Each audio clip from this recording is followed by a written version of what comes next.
souci. Ouais. Mesdames et messieurs, il est 19h30 et je déclare cette séance ouverte à la salle polyvalente de Montoli. Je vous souhaite à tous et à toutes le cordial bienvenue à cette première séance du Conseil communal de la législature 2021-2026. Je remercie la municipalité et salue le public et les représentants de la presse. Je vois qu'ils sont en force ici ce soir avec un équipement adéquat pour pouvoir retransmettre en direct notre séance. Je remercie aussi M. Daniel Bussy, huissier, et M. Arthur Bigler, huissier suppléant pour leur présence, le personnel communal des services de conciergerie pour la mise en place de la salle, ainsi que l'équipe Régie Son et NRTV pour la retransmission en streaming de la présente séance. En date du 20 août 2021, la préfecture du district de Nyon a autorisé la tenue de cette séance de ce soir, après avoir constaté que le plan de protection élaboré pour cette séance respectait les directives en cours de l'Office fédéral de la santé publique. Ceux qui parlent peuvent enlever le masque, les autres, désolé, vous devez le garder. Merci pour moi. Le port permanent du masque est obligatoire pour toute la durée de la séance. Il est cependant possible d'enlever son masque, mais uniquement pendant la durée d'une prise de parole. En ce qui concerne les micros, comme d'habitude, les conseillers sont priés de lever la main pour demander la parole. L'équipe son se déplacera et les conseillères et les conseillers ne sont pas autorisés à toucher le micro. Enfin, dans le cadre des mesures de traçage du Covid-19, et si ce n'est pas déjà fait, les membres du public et de la presse sont priés d'inscrire leurs coordonnées sur la feuille prévue à cet effet à l'entrée de la salle. Je vous rappelle que la parole est demandée en levant la main, que les intervenants se lèvent lors de leur prise de parole, débute cette dernière par « Monsieur le Président », c'est moi, « Mesdames et Messieurs les conseillers », c'est vous, et que l'on n'interrompt pas un intervenant pendant sa prise de parole. Je remercie les conseillères et les conseillers d'observer ces règles. Le petit dicton du jour, c'est « J'invite les conseillers à défendre leurs convictions avec persévérance, mais toujours avec courtoisie et dans le respect de chacun. » Je passe au point 1 de l'ordre du jour, qui est l'appel et ordre du jour, et je donne la parole à Madame Karine Texera pour faire l'appel. Eichmann Nicolas. Alström Martine. Amaudru Cédric. Annen Katia excusée. Bertherin Sébastien arrivera plus tard. Beutler Anna. Beutler Heinz. Bill Fabienne. Bingeli Steve. Beauvais Regina. Brownet Victor. Bringolf Pierre-Alain. Buffa Aymara. Cayano José. Calabrese Daniel. Cholet Pascal. De Aden Moritz excusé. De Preboscardin Magali. De Sibenthal Yann. D'Angel Charangit excusé. Di Felice Maurizio. Duarte Jean-Paul. Duella Nikil. Eger Jean. Esreb Julia. Félix Caroline. Frachebourg Jérôme. Freuler Annick excusé. Freuler Samuel excusé. Froidevaux Yves. Galvez Angelita. Genoux Jean-Philippe. Girardet Michel. Gorgoni Yulika. Grandjean Dimitri. Grandjean Raphaël. Gremion Yvan. Guibert Jean-Marc. Asselin Timothée. Emberger Roger. Reutener Adriane. Jacquier Jean-Marc. Joie Aurélien. Joie Pierre. Kesselin Bernard. Colère Karine. Kunsey Isabelle. Lamarck Nathalie excusée. Larrivée Stéphanie. Locke Evan. Moji Razoul. Présent. Mayer David. Mayer Patrick. Mendes Boavista Victor. Mersimo excusé. Mesmer Patrick. Million Sabine. Morel Marc. Moret Philippe. Motel arrivé Stella. Nicolet Jean-Luc. Pernet Alain excusé. Richard Daniel. Risen Pascal. José Stéphane. Chilboc Rupert. Sikurenza Catherine excusé. Sikurenza Dario excusé. Sordet Michael excusé. Storti Patricia. Vaccaro Rosanna, Vilaine Véronique, Villois Noémie, Weber Anita, Valen Léonie,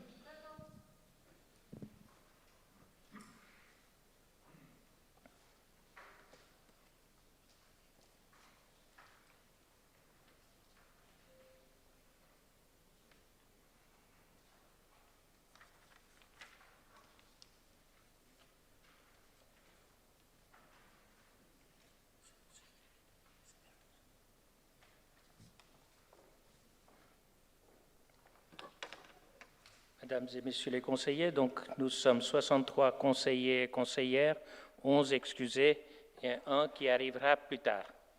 Le quorum étant atteint, le Conseil communal peut valablement délibérer. Je déclare cette séance ouverte.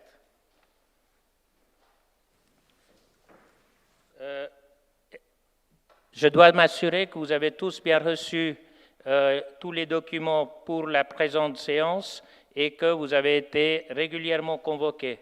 Si ce n'est pas le cas, je vous dis de me le faire savoir maintenant. Ceci ne semble pas être le cas.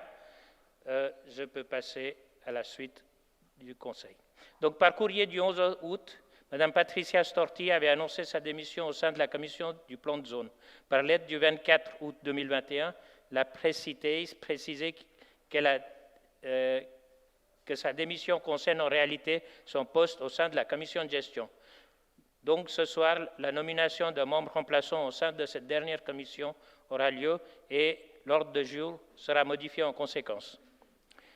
Dans les délais, le bureau a reçu 2 interpellations. La première interpellation est de Mme Léonie Wallen, intitulée « La commune a-t-elle pris toutes les mesures qui s'imposent pour se préserver d'une intrusion informatique malveillante ?» Vous avez reçu le texte par courriel hier ou ce matin. Est-ce que cette interpellation est soutenue par 5 membres? Ceci semble être le cas. Donc, je demande à Mme Wallen si elle souhaite développer son interpellation ce soir. Merci, Mme Wallen. Et dès lors, cette interpellation sera rajoutée à l'ordre du jour et jointe au procès-verbal. Nous avons aussi reçu une interpellation de M. Pascal Riesen pour le groupe UDC intitulée « La Tour Suisse-Côte ». Est-ce que cette interpellation est soutenue par 5 membres? J'en vois 4, 5, voilà. Il manquait une petite feuille rouge. Donc, cette interpellation étant soutenue par 5 membres, est-ce que, M. Riesen, vous souhaitez développer cette interpellation ce soir? Merci, M. Riesen. Donc, cette interpellation sera rajoutée à l'ordre du jour et sera jointe au procès-verbal. Donc, l'ordre du jour est modifié comme suit. Les points 1 à 17 ne changent pas, donc je vais vous faire grâce de ces points. Au point 18, nous aurons l'interpellation de Mme Léonie Wallen intitulée « La commune a-t-elle pris toutes les mesures qui s'imposent pour se préserver d'une intrusion informatique malveillante ?» Au point 19, interpellation de M. Pascal Riesen pour le groupe UDC intitulée « Tour Suisse-Côte ». En point 20, nomination d'un ou d'une membre à la commission de gestion. Et en point 21, diverses et propositions individuelles. Après le Conseil, la municipalité a réussi à nous organiser un petit apéritif, donc il n'y aura pas de point 22, même si le Conseil continuera après sa terminaison avec une petite animation et un verre d'amitié. Donc, j'ouvre. Ah, ça se passera derrière, chez les pompiers. Comme ça, on sera à l'abri si jamais le ciel nous tombe sur la tête. Donc, j'ouvre la discussion sur l'ordre du jour ainsi modifié. La parole n'étant plus demandée, la discussion est close et je vous invite à accepter l'ordre du jour modifié. L'ordre du jour modifié étant accepté, je vous remercie. Nous pouvons passer au point 2, qui est l'assermentation de 4 conseillères. Donc j'invite Mme Léonie Wallen, M. Daniel Calabrese, Madame Nikhil Duella, c'est monsieur et Madame Nikhil? Monsieur Nikhil Duella et Philippe Moret à venir devant prêter serment, s'il vous plaît.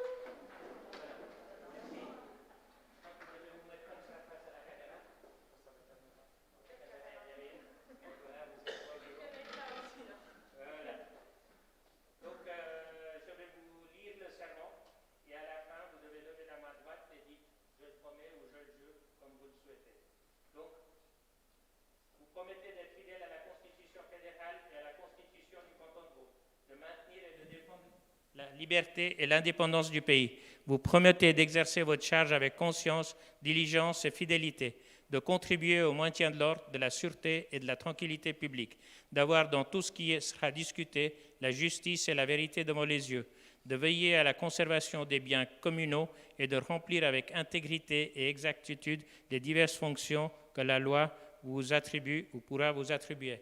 Madame Wallen? Monsieur Duella? Voilà. Merci beaucoup. Vous êtes maintenant assermenté, puis je vous félicite et je vous invite à regagner vos places.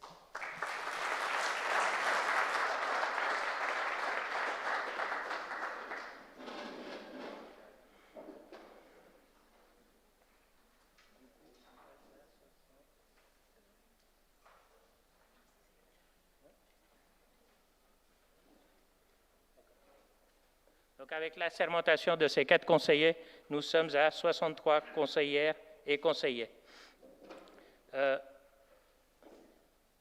Il nous reste encore M.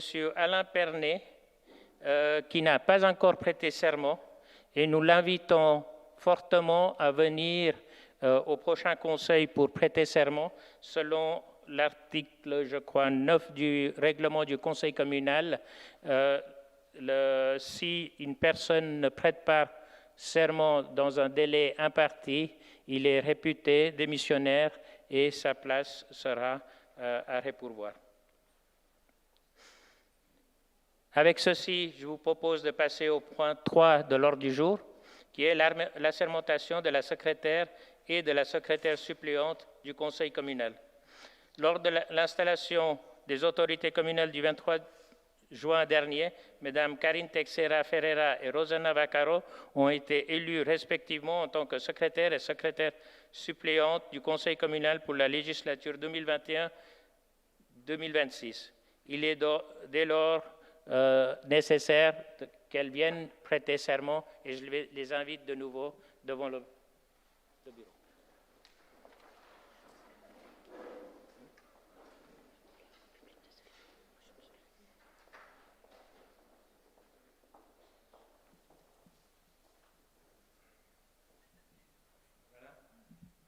Donc, pour le serment du secrétaire, vous promettez d'être fidèle à la Constitution fédérale et à la Constitution du canton de Vaud. Vous promettez d'exercer votre charge avec conscience, diligence et fidélité, de veiller à la conservation des biens communaux et de remplir avec intégrité et exactitude les diverses fonctions que la loi vous attribue et pourra vous attribuer. Étant appelé à contribuer à la gestion des votes, tant au bureau que par correspondance, vous promettez de vous acquitter de cette tâche en respectant scrupuleusement la volonté des électeurs ainsi que les dispositions légales et instructions applicables.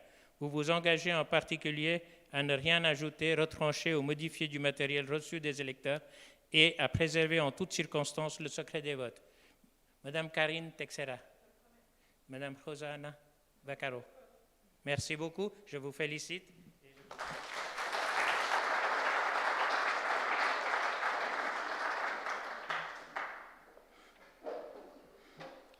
Avec ces 2 assermentations, nous avons couvert le point 3 de l'ordre du jour et je vous en remercie.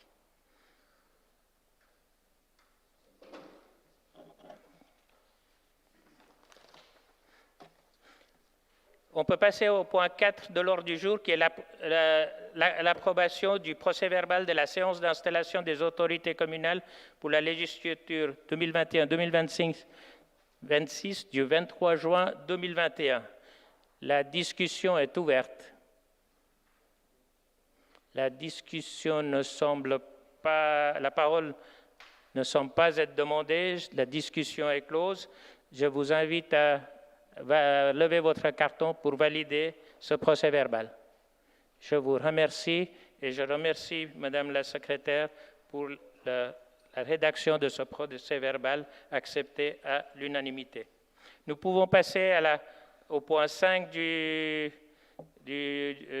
l'agenda du Conseil communal, donc l'approbation du procès-verbal de la séance du Conseil communal du 24 juin 2021.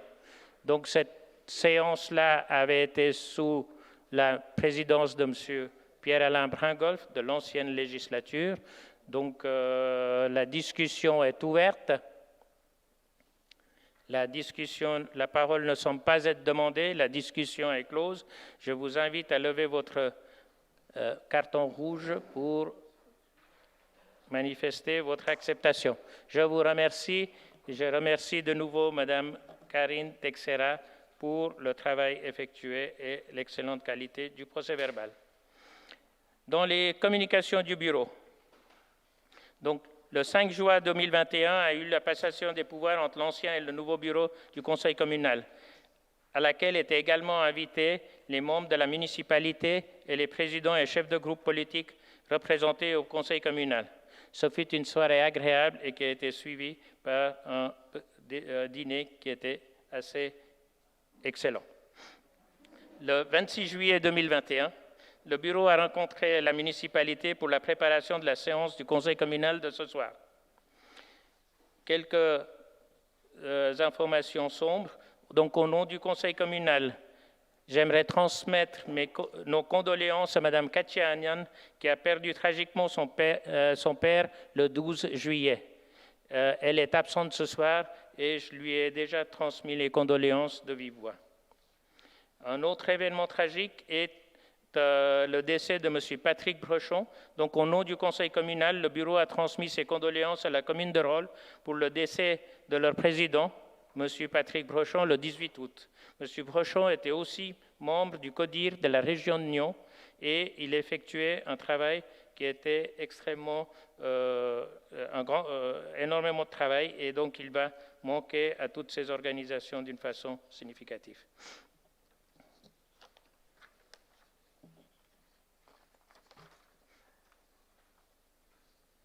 Par courrier du 6 août 2021, la municipalité a sollicité le report de la première lecture du préavis numéro 7 relatif à l'octroi d'un droit de superficie sur la parcelle numéro 91 de la commune de Gland en vue d'y construire une patinoire.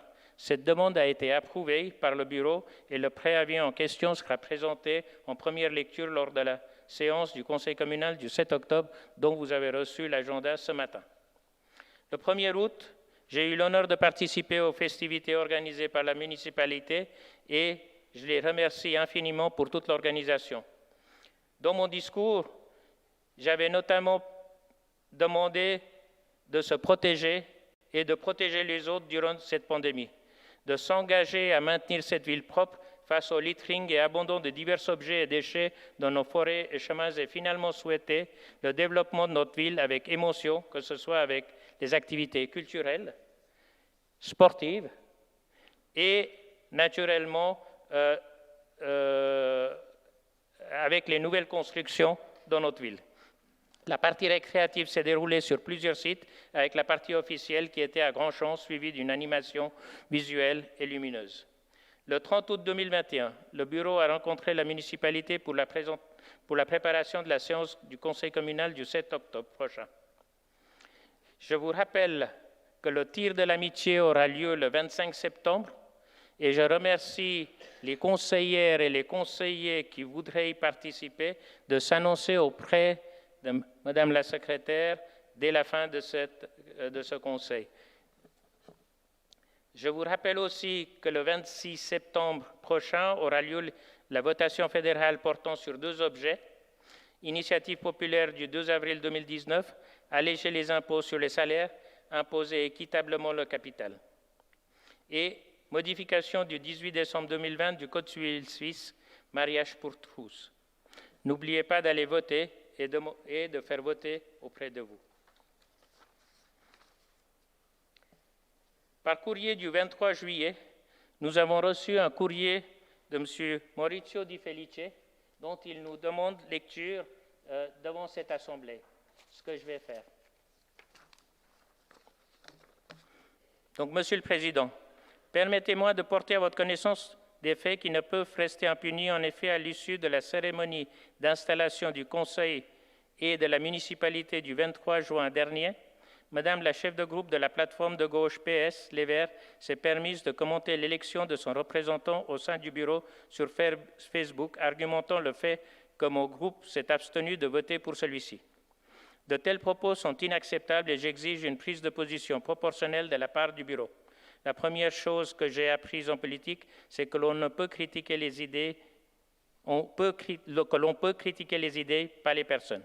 Mon groupe et moi-même nous sentons donc personnellement attaqués par cette publication. Le préfet et la municipalité ont reçu une copie du présent courrier ainsi que la capture de l'écran de la publication et je leur laisse le soin de commenter ou de juger la suite qui sera donnée à ma requête. Je demande à la chef de groupe de produire les documents prouvant le résultat de notre vote. Je rappelle que le vote s'est tenu à bulletin secret et si Mme Vilaine détient ces preuves, je déposerai plainte pour violation du secret de fonction et demanderai l'annulation du vote. Je demande aussi que des excuses publiques soient présentées dans les formes et que la publication sur Facebook et autres réseaux sociaux soit retirée. In fine, je vous demande que ce courrier soit lu en direct lors du Conseil du 2 septembre et non pas juste inclus dans les communications du bureau. Je conclus ce message par une citation d'Aristote. « Seul un esprit éduqué peut comprendre une pensée différente de la sienne sans avoir à l'accepter. » Le bureau a quittancé la réception de cette lettre, a essayé d'organiser une séance d'explication et de conciliation, ceci n'ayant pas pu être fait. Madame Vilaine a répondu à ce courrier et la copie qui m'est adressée, je vais aussi vous la lire. Donc, en réponse à la lettre que vous a adressée M. Di Felice, je me permets d'attirer votre attention sur les points suivants. Je suis extrêmement choqué de voir le groupe UDC s'approprier un message privé fait sur le poste privé d'un ami et le divulguer à tout va. Quel que soit le contenu de ce message, les lois sur la protection des données et de la sphère privée restent applicables. Cette diffusion sans mon consentement est parfaitement illégale et pourrait être soumise à poursuite. Quant à la demande de produire des résultats de vote, c'est une insulte à la fois personnelle et à l'entier du bureau du Conseil responsable de la bonne tenue des élections. Sur le contenu du message en lui-même, il est dû à une conclusion hâtive et impulsive liée au nombre de bulletins blancs qui, mauvaise coïncidence, correspondent au nombre de conseillers du groupe UDC présents ce jour-là. J'adresse en parallèle de ce courrier une lettre à M. De Felice lui expliquant les raisons de ce post Facebook. Le post sera supprimé ou modifié dès accusé de réception de cette lettre. Cela aurait été fait sur simple demande de l'un ou l'autre membre du groupe IDC. À ceci, le bureau a répondu et je me permets de vous lire. Donc nous nous référons aux différentes lettres. Renseignements pris auprès des scrutateurs qui officiaient lors de la séance du 23 juin. Il apparaît que le secret de vote a été respecté lors du dépouillement de l'élection du premier vice-président, laquelle s'est déroulée à bulletin secret. D'après Mme Vilaine, son affirmation a été faite de manière impulsive et en tirant une conclusion hâtive et impulsive liée au nombre de bulletins blancs, à savoir 7, lesquels correspondent au nombre de conseillers communaux du groupe UDC. Nous informons que la lecture du courrier du 23 août et celui de Mme Vilaine sera faite lors de la séance du Conseil communal. Dans la mesure où, comme déjà dit, le secret de vote a été respecté lors de l'élection précitée et où les propos tenus par Mme Vilaine l'ont été en dehors de la séance d'assermentation des autorités communales pour la législature 2021-2026, le bureau du Conseil n'a pas à intervenir dans des litiges relevant de la sphère privée. En outre, le règlement du Conseil communal ne prévoit pas de sanctions pour ce qui s'est passé en dehors du Conseil. Nous ne pouvons dès lors pas obliger Mme Véronique Vilaine à supprimer son post publié sur Facebook. Nous l'encourageons toutefois vivement à le faire, libre à elle d'en assumer les éventuelles conséquences. avec les salutations d'usage. Avec ceci, M. Mauricio a souhaité prendre la parole. Je propose de lui donner la parole pour répondre en premier point dans les divers. Avec ceci, les communications du bureau sont terminées et je peux passer au point 7. Avant de passer au point 7, vous avez reçu un formulaire pour remplir avec vos coordonnées, vos informations bancaires et le mode dans lequel vous souhaitez recevoir les communications pour le conseil communal, c'est-à-dire électroniquement, sur papier ou bien uniquement les documents sans le procès-verbal. Donc, je vous prierai de remplir ces documents dans les meilleurs délais pour que le système puisse être mis en place. Avec cela, je donne la parole pour les communications à la municipalité au point 7, Madame Christine Giraud, syndic, administration générale, ressources humaines, relations publiques et développement durable.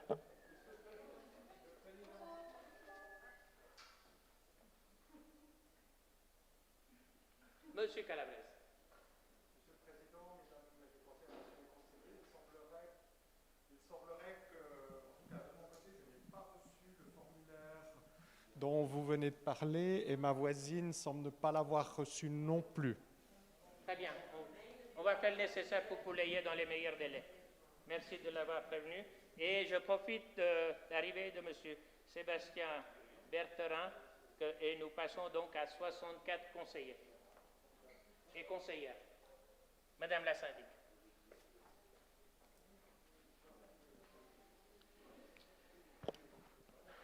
Monsieur le Président du Conseil communal, Mesdames et Messieurs les conseillères et conseillers, je me permets d'utiliser cette tribune pour vous communiquer mes communications. En effet, j'ai plusieurs papiers et c'est parfois plus facile d'avoir un support pour pouvoir le faire correctement. Bienvenue à vous toutes et tous, et en particulier aux nouvelles conseillères et aux nouveaux conseillers. Voici quelques informations sur mon dicaster. Tout d'abord, l'organisation de la municipalité 2021-2026.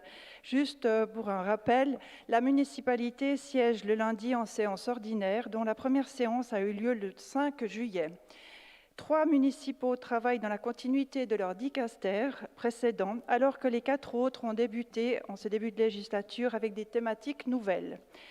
Voici la répartition des dicasters. Gérald Creteny à la sécurité publique, population, transport public. Isabelle Monet, la culture, le logement et les affaires sociales. Thierry Genoux, bâtiment et urbanisme. Jeannette Weber, l'accueil de l'enfance, la jeunesse et les écoles. Gilles Davoine, les finances, la promotion économique, les sports et les domaines.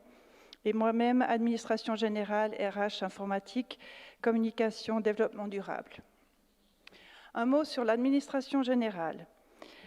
En date du 19 février dernier, votre autorité... Qu'est-ce qui se passe ?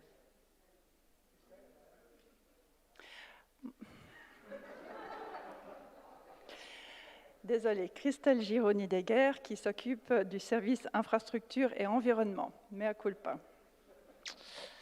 Ça commence bien. Administration générale. En date du 19 février dernier, votre autorité a accepté le préavis 90/2021 relatif au plan d'affectation Lacreto et à son règlement, intégrant notamment la possibilité de réaliser un bâtiment haut. Un comité référendaire a lancé un référendum demandant le vote populaire sur la décision du Conseil communal. Une liste de signatures a été déposée le 16 août dernier auprès de la commune. Selon les dispositions de l'article 110A de la loi sur l'exercice des droits politiques, la demande de référendum doit être signée par le 15% des électeurs de la commune.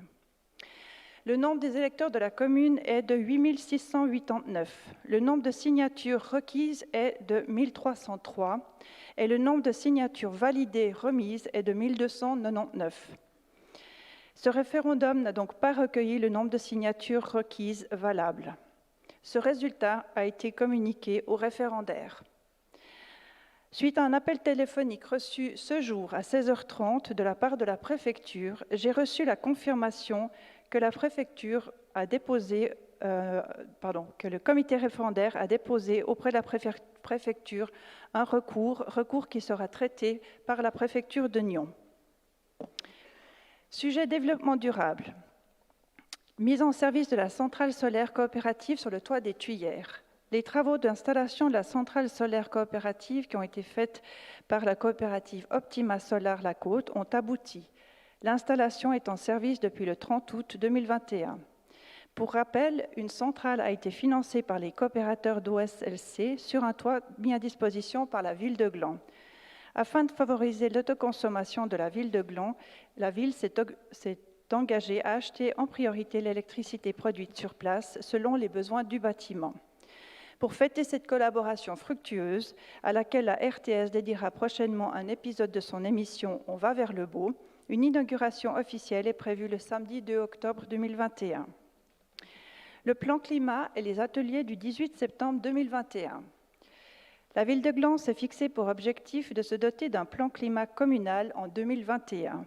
Pour rappel, ce plan vise, en concordance avec les objectifs du plan climat cantonal, à réduire les émissions de gaz à effet de serre du territoire et de l'administration, s'adapter aux changements climatiques à venir et documenter le plus possible les émissions de gaz à effet de serre et leur évolution. Ainsi, les mandataires effectuent actuellement un bilan carbone dont la méthodologie permettra d'évaluer son évaluation au cours du temps. Un profil climatique estimera alors les dangers et les opportunités liées au changement climatique spécifiquement sur notre territoire.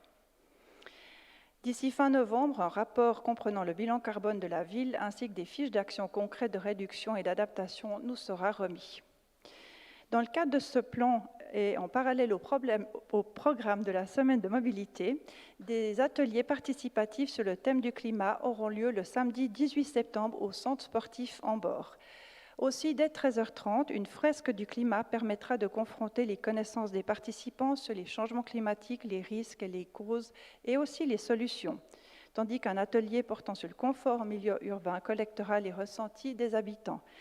Vous y êtes tous les bienvenus. Un petit mot sur le projet Admin 2.0. Au printemps 2020, le Conseil communal a accepté le prévis 67 Admin 2.0 qui touche la modernisation des outils informatiques de l'administration. Son implémentation des différents modules de l'ERP se déroule conformément à nos planifications. Voici quelques informations concernant les étapes de mise en place réalisées. Le module comptabilité générale, débiteur, fournisseur, le module des salaires, la facturation notamment pour les taxes déchets ménages, la gestion des macarons de parking et les données des entreprises, ainsi que le système d'exploitation pour le contrôle des habitants sont désormais opérationnels. Il nous reste encore 2 grands chantiers qui sont l'implémentation du guichet virtuel et de la GED, gestion électronique des documents. Les services concernés se sont fortement impliqués dans ce paramétrage et les tests des systèmes. L'accompagnement des collaboratrices et collaborateurs et les formations qui ont été dispensées ont permis de diminuer les appréhensions des uns et des autres liées à l'appropriation de ces nouveaux outils et au changement des méthodes de travail. Quelques demandes d'évolution et d'extension du périmètre du projet ont été réalisées dans le respect global du crédit d'investissement qui a été alloué par votre autorité. Ressources humaines. Durant cet été, plusieurs mouvements ont eu lieu au sein de notre administration. 3 de nos apprentis ont terminé avec succès leur apprentissage et obtenu leur CFC. Nous adressons nos félicitations à Zoé Dutoit, qui a fait son apprentissage d'agente en information documentaire, à M. Damien Liard, apprenti horticulteur, et Alexei Koslov, apprenti de commerce. Dans la foulée, nous avons accueilli 6 nouveaux apprentis, Fanny Gabriel, agente en information documentaire, Michael Bourquin et Alexandre Pereira Rodriguez, qui sont apprentis agents d'exploitation, Miguel Azevedo et Giovanni Targas Forga, apprentis employés de commerce, et Timothée Rudig, qui est un apprenti horticulteur. Et dans les engagements, nous avons accueilli Mme Jessie Ziuti comme conseillère école-famille dès le 1er août, M. Damien Liard, donc c'était notre apprenti sortant, comme horticulteur paysagiste, et M. Renaud Vultier comme assistant à la déléguée à l'urbanisme, tous deux au 1er septembre. Toujours dans le domaine des ressources humaines, le litige en cours avec nos anciens ASP. Mesdames, Messieurs, au nom de la municipalité, je souhaiterais vous donner quelques informations pour une affaire en cours qui a fait l'objet de plusieurs informations dans la presse. Les faits initiaux remontent à octobre 2020, date à laquelle la municipalité a dû se séparer de collaborateurs engagés au sein du groupe des assistants de sécurité publique. Suite à ces 2 licenciements, les 2 personnes concernées ont contesté leur licenciement, cela auprès du tribunal de l'arrondissement de la Côte. Ces 2 demandes sont actuellement en cours de traitement par l'autorité judiciaire. Une plainte a été déposée par l'un de ses anciens collaborateurs contre chacun des membres de la municipalité de la législature 2016-2021. Cette plainte a, elle, été classée par le ministère public. Ces ex-collaborateurs se sont exposés à plusieurs reprises dans les médias, exerçant ainsi une pression sur la municipalité, mais aussi sur l'opinion publique. Situation actuelle, sachez que la procédure est toujours en cours et elle suit son cours. La municipalité maintient sa position, estimant avoir pris la décision qui s'imposait.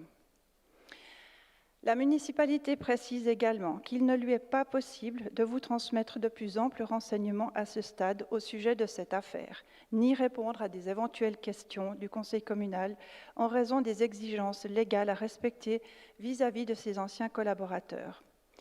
Ceci dit, la municipalité ne manquera pas de communiquer plus amplement à ce sujet lorsque nous serons habilités à le faire au vu de l'évolution de la procédure. Je vous remercie de votre attention et vous souhaite un très bon conseil.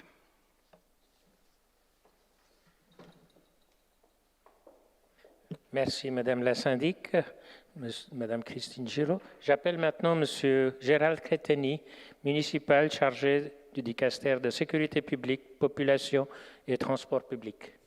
Monsieur Créteny. Hop là. Quel bien ça fait de parler, ça permet d'enlever le masque. Merci beaucoup, Monsieur le Président, Mesdames et Messieurs les conseillères et conseillers. Tout d'abord, vous dire que l'été a commencé par un pari pour la municipalité, le pari de réaliser en un mois une fête du 1er août ouverte au public pour les Glandois. Nous savons tous l'intérêt que nous avons, je crois, tous depuis de nombreux mois à essayer de nous retrouver pour pouvoir fêter et partager ensemble un moment convivial. Et je crois que la fête était au rendez-vous à Grandchamp en particulier. C'est vrai qu'il y avait un peu moins de monde dans les zones qui avaient été décidées dans d'autres lieux. Nous étions capables de pouvoir recevoir à peu près 2500 personnes au total. Et je pense que le total devait se situer plutôt au niveau d'environ 700 personnes si l'on prend tous les sites. Merci à ce propos d'ailleurs à toutes les personnes, tous les membres du personnel qui se sont donnés à fond pour pouvoir réaliser cette manifestation. J'ai une autre communication, c'est une communication sur la question de la commission d'intégration. La commission d'intégration, c'est une commission municipale qui traite de la politique d'intégration de notre ville. Elle a été renouvelée cet été et ses membres sont, pour le GDG, il y a un représentant par parti. Donc pour le GDG, Jean-Luc Nicolet, pour PS Les Verts, Angelita Galvez, pour le PLR, Isabelle Kunze et pour l'UDC, Anna Palota-Ladiza. Et nous avons d'autres membres également, Bettina Etaleb-Schöpflin, Brigitte Osdogan, José Adelino da Silva, Ioannis Bitsakis, Driton Rexay, Gabriela Aranda-Virgen et Stella Motal-Arrivé. Merci à toutes ces personnes qui participent à cette commission. C'était finalement le moment de changement d'une législature, c'est aussi le moment de se réinterroger sur quelle politique on mène dans le cadre d'une telle commission et dans le cadre d'avoir une politique urbaine liée à l'intégration. Et à ce niveau-là, vous remarquez que, c'est moi qui la préside, ce qui veut dire qu'au total, on se retrouve à 12 personnes. Et c'était l'occasion de pouvoir créer 2 axes et d'étudier 2 axes. Alors, il y a l'un des axes, c'est la poursuite du travail qui se fait au niveau de la fête multiculturelle qui a lieu en principe en septembre. Cette année, elle aura lieu le 9 octobre. Et l'autre axe, c'est un nouvel axe avec lequel nous souhaitons pouvoir réfléchir, investiguer les directions que nous pourrions prendre et les besoins qu'il y a à Gland pour l'intégration. L'intégration, ce n'est pas uniquement l'intégration des étrangers, et ça revêt souvent d'autres formes et d'autres besoins. Et pour nous, c'est important de pouvoir investiguer à ce niveau et de pouvoir arriver plus tard, bien sûr, sitôt que nous aurons fait ce travail, avec des propositions. Et nous ne manquerons pas, d'ailleurs, de vous informer à ce propos. Voilà, je vous souhaite un excellent conseil. Merci, M. Crétini. Donc, j'appelle maintenant Mme Isabelle Monet, municipale chargée des affaires sociales, logement, culture, culte, politique de la santé et des personnes âgées. Madame Monet. Merci, Monsieur le Président. Mesdames, Messieurs les conseillères et conseillers, tout d'abord quelques informations concernant la nouvelle saison culturelle. Dès le 3 septembre, le Théâtre de Grandchamp rouvre grand ses portes. En raison des contraintes, nous avons choisi de communiquer tout d'abord sur une demi-saison, soit jusqu'à la fin décembre. Vous avez certainement reçu de la publicité dans vos boîtes aux lettres. De nouvelles créations, des musiques actuelles, du théâtre, sans oublier le premier concert classique qui sera proposé en partenariat avec le La Côte Flûte Festival le 10 octobre, nous permettront de revivre les joies d'aller au théâtre ou au concert. Plusieurs spectacles jeunes publics seront également proposés aux écoles, tout comme spectacles tout public. Sauvage, la nouvelle création de la compagnie Rupille 7, sera proposée les 3, 4, 9, 10 et 11 septembre. Ce spectacle se fera hors les murs et nous emmènera à la rencontre des plantes qui bordent nos chemins. Un petit retour sur l'été en ville. Pour une première édition de cette nouvelle manifestation, nous ne pouvons que remercier les différentes associations qui ont participé ainsi que les services communaux. Ils ont travaillé pour amener de la vie dans les quartiers et sur les nouvelles places durant tout l'été. Le résultat est plus qu'encourageant. Un petit retour sur le cinéma Open Air du 17 au 21 août. Cette 10e édition de l'Open Air a été une réussite tant au niveau météo qu'au niveau de la fréquentation. La gratuité, le côté convivial, les choix de nourriture et la programmation des films, tout comme celle des concerts, ont été accueillis avec beaucoup de plaisir par les spectateurs qui ont pu vivre un beau moment avant la reprise scolaire. Un nouveau projet qui est porté par 3 théâtres. Il s'agit de Côte à Côte. Les 3 institutions théâtrales régionales, soit le Casino Théâtre de Rolle, l'Usine à gaz de Nyon et le Théâtre de Grandchamp, ont choisi de mutualiser leurs forces et d'inventer un nouveau projet. Il se nomme Côte à Côte. Il a comme objectif de redonner aux différents publics le goût et la curiosité de revivre le théâtre. C'est un programme de 12 spectacles qui est proposé grâce à une carte éditée à 100 exemplaires. L'objectif premier est de faire naviguer les publics de théâtre en théâtre afin de pouvoir bénéficier en plus d'animation ou de programmation de médiation. Ce projet innovant est soutenu par l'Office fédéral de la culture et par le canton de Vaud. Il a permis l'engagement de Madame Virginie Portier comme médiatrice du projet. Au sujet de la bibliothèque, le projet Navibook La Côte, il est porté par les bibliothèques de Rolle et Gland. Ça fait déjà un certain temps que les bibliothécaires ont mis en place ce projet, mais là maintenant il arrive à bout touchant et il s'agit en fait d'unir les forces pour développer un service gratuit de prêt entre bibliothèques. Les livres pourront être acheminés à la bibliothèque choisie et le retour pourra être fait dans la bibliothèque de son choix. Ceci grâce au partenariat avec l'association Projet qui s'occupera d'acheminer les livres. Par la suite, ce nouveau concept pourra être élargi au niveau régional car d'autres communes ont déjà manifesté leur intérêt. La soirée sportive contre le cancer du sein. Vendredi 8 octobre, nous allons reproposer cet événement qui avait eu un grand succès en 2019. Parler du cancer du sein en vivant un moment sportif, c'est sensibiliser les femmes à une maladie qui touche une femme sur 8 durant leur vie. Il y aura du yoga, du pilate, de la zumba et aussi de la danse latino. Des stands d'information portés par la Ligue suisse contre le cancer du sein, contre le cancer, apporteront de l'information. Cette manifestation aura lieu à la salle de gym des Perrerets, donc le 8 octobre de 18h30 à 22h. Je vous remercie pour votre attention et je vous souhaite à tous un excellent conseil. Merci beaucoup. Merci, Madame Monet. Dès lors, je passe la parole à Monsieur Gilles Davoine, municipal chargé des finances, économie, sports et domaines. Monsieur Davoine. Merci, Monsieur le Président, Mesdames et Messieurs les conseillères et conseillers. Tout d'abord, je vous souhaite évidemment une excellente législature 2021-2025 avec un bienvenue. 26. Mais voilà, déjà le dernier conseil, j'ai dit que je serais là le 3 septembre. Je suis déjà venu à la bonne date, on est le 2 septembre.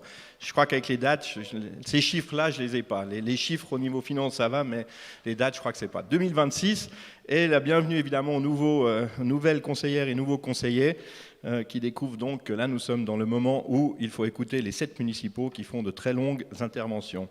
Voilà, c'est ce moment-là. Et en plus, moi, je viens avec des annonces de bouclement. Alors d'abord, donc, pour le domaine des finances, les annonces de bouclement de crédit, j'en ai 3. Je les donnerai à la secrétaire pour qu'ils soient au PV, comme ça vous les aurez, puisque lors des communications écrites, vous aviez apprécié effectivement d'avoir de toute façon ces annonces de bouclement. On va continuer comme ça.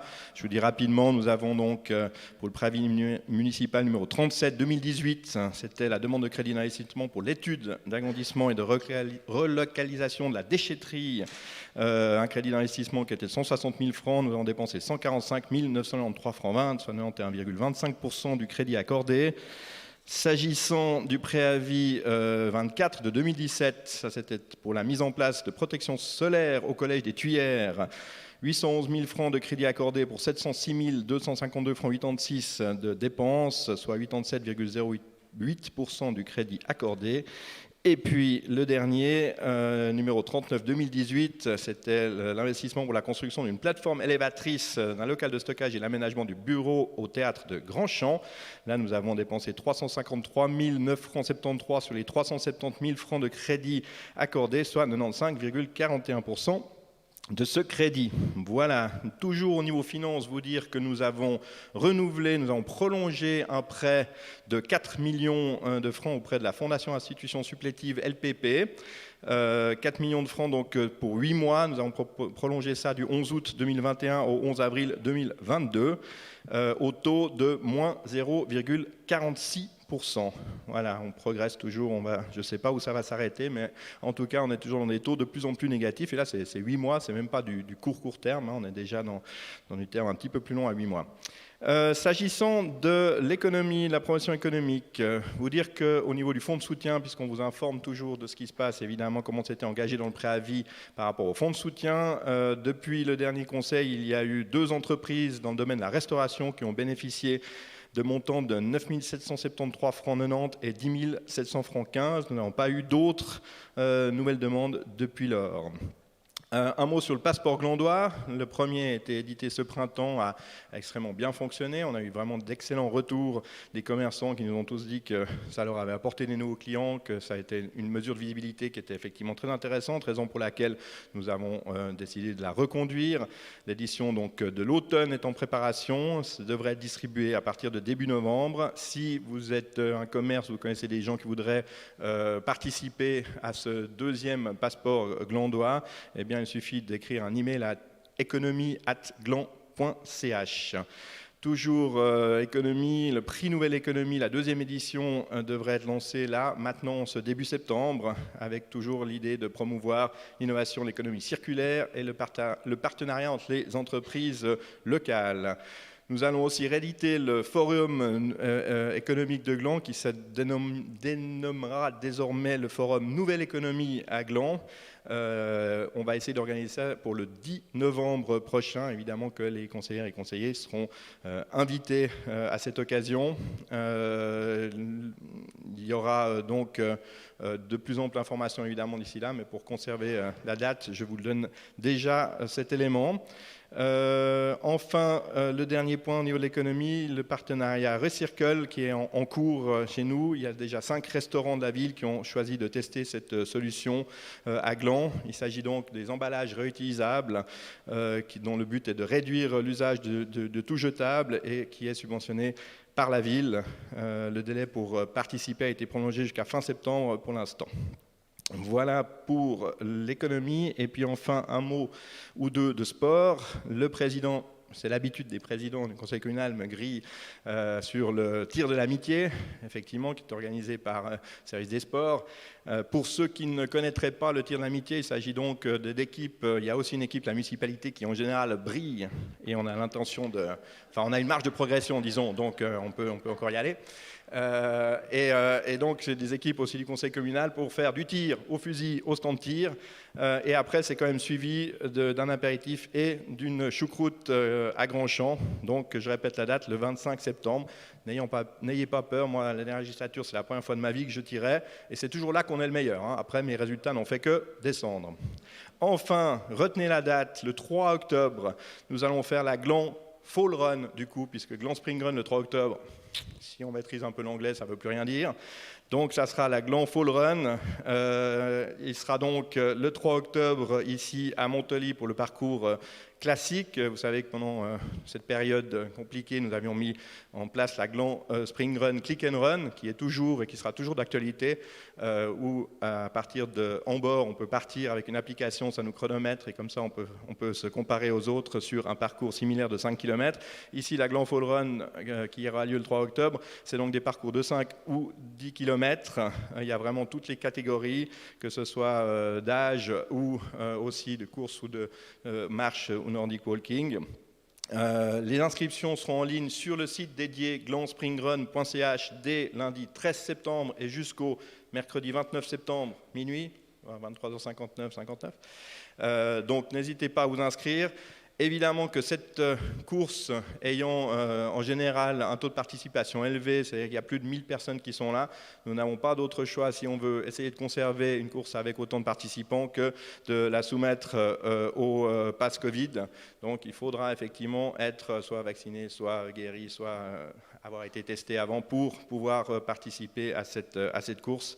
L'idée était que sinon on était obligé de limiter vraiment largement plus, puisque entre spectateurs, coureurs, organisateurs, il aurait fallu être 500, ce qui par rapport à notre course ici n'était pas, à notre avis, envisageable. Donc voilà, notez la date, 3 octobre, et avec plaisir si vous souhaitez participer ou simplement venir ici, et il y aura aussi à boire et à manger évidemment sur le site de Montely. Voilà, j'en ai fini pour mes communications. Un très bon conseil.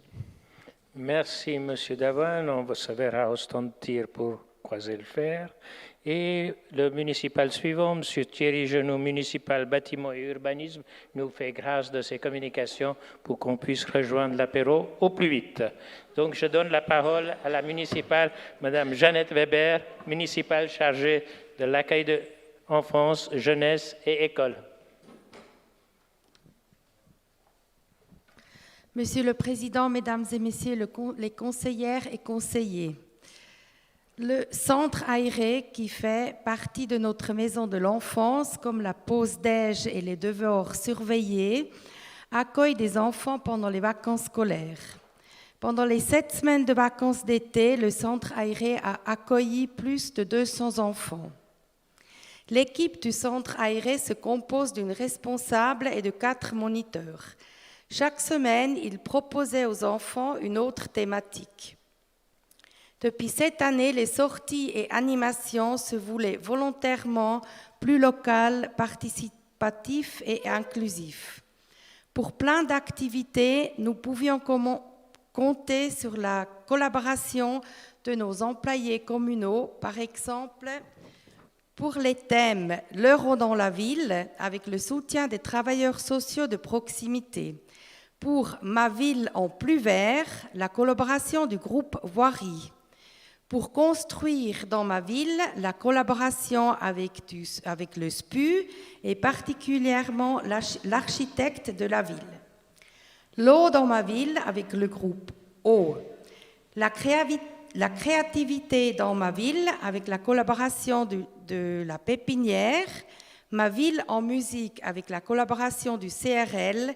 Et la dernière thématique avec le soutien du zoo de la Garenne pour la nature dans ma ville. Je profite de ce moment pour remercier nos collaborateurs pour leur disponibilité. La rentrée scolaire s'est déroulée sans problème malgré les diverses dispositions prises par le canton concernant les mesures sanitaires.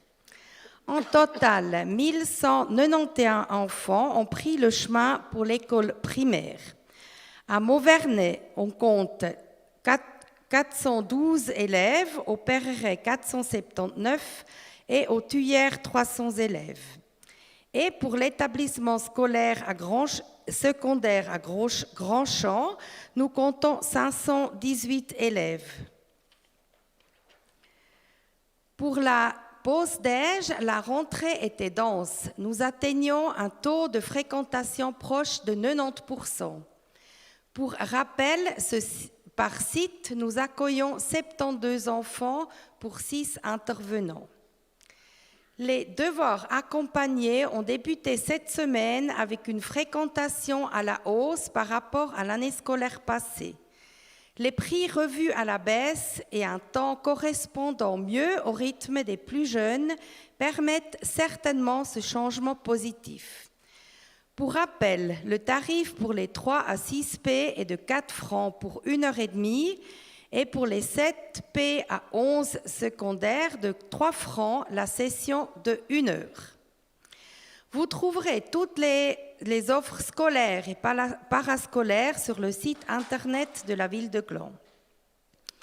Pour terminer, la manifestation Gland ça marche se déroule le samedi 25 septembre dès 11h30. Vous trouverez également le programme sur notre site. Il me reste à vous souhaiter un excellent premier conseil pour cette nouvelle législature. Merci, Madame Weber. J'appelle maintenant Madame Christelle Gironi-Deguerre, municipale chargée des équipements et espaces verts, gestion des déchets et forêts. Le projecteur va se mettre en place et nous attaquons les communications 2-0. Monsieur le Président, Mesdames et Messieurs les conseillères et conseillers, alors déjà je vous rassure tout de suite, le Dicaster Infrastructure Environnement existe toujours et ça travaille dur. Donc c'est avec beaucoup de plaisir que j'ai pris mes nouvelles fonctions le 1er juillet au sein de ce Dicaster, dont la principale mission est donc la gestion des équipements collectifs.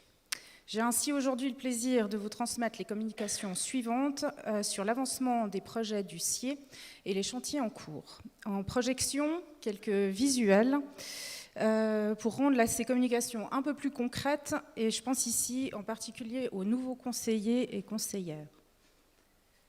Mais on voit rien du tout. Il faut appuyer sur le projecteur.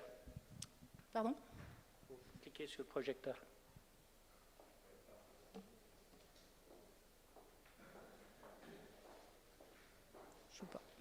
Alors, je commence.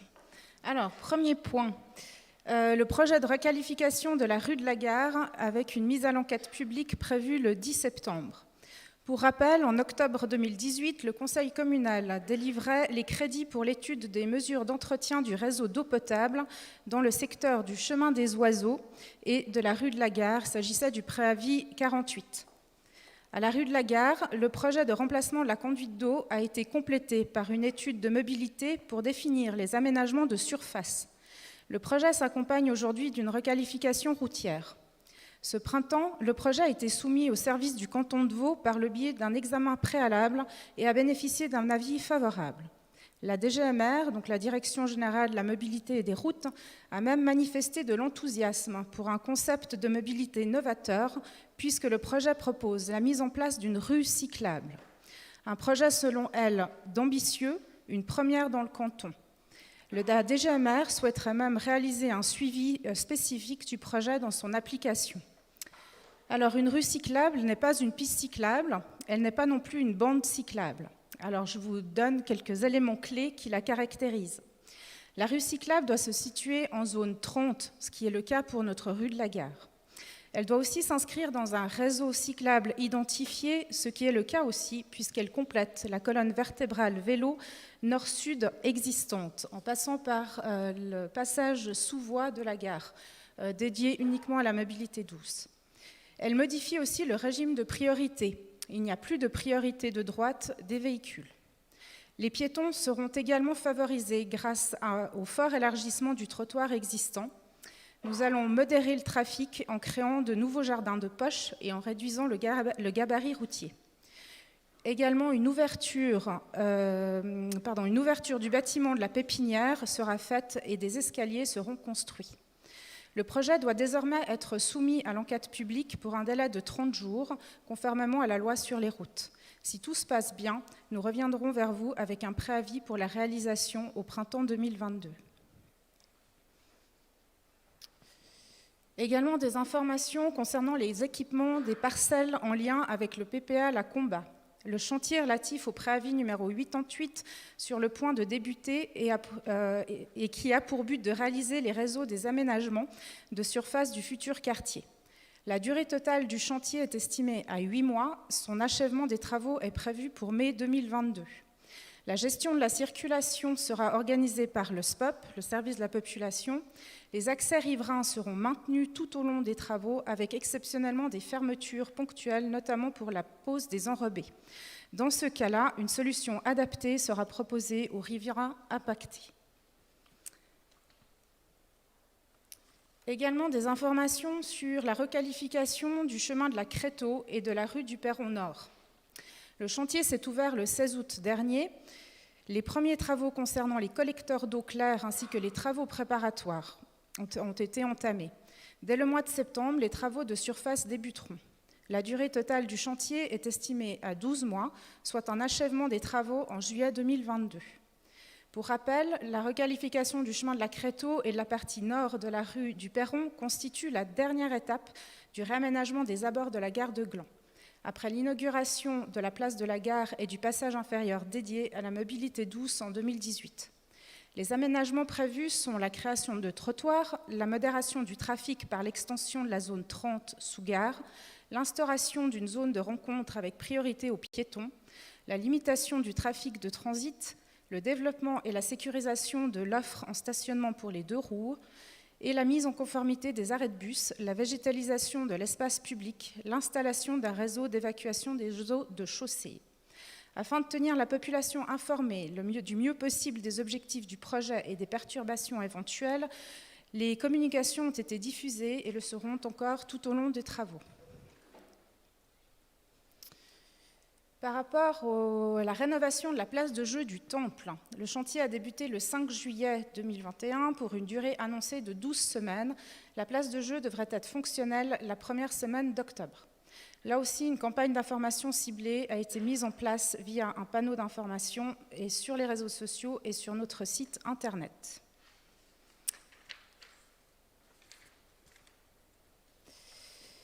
Également, au tout début de l'été, le 2 juillet, a eu lieu l'inauguration de la place Malani, dite la place Blanche.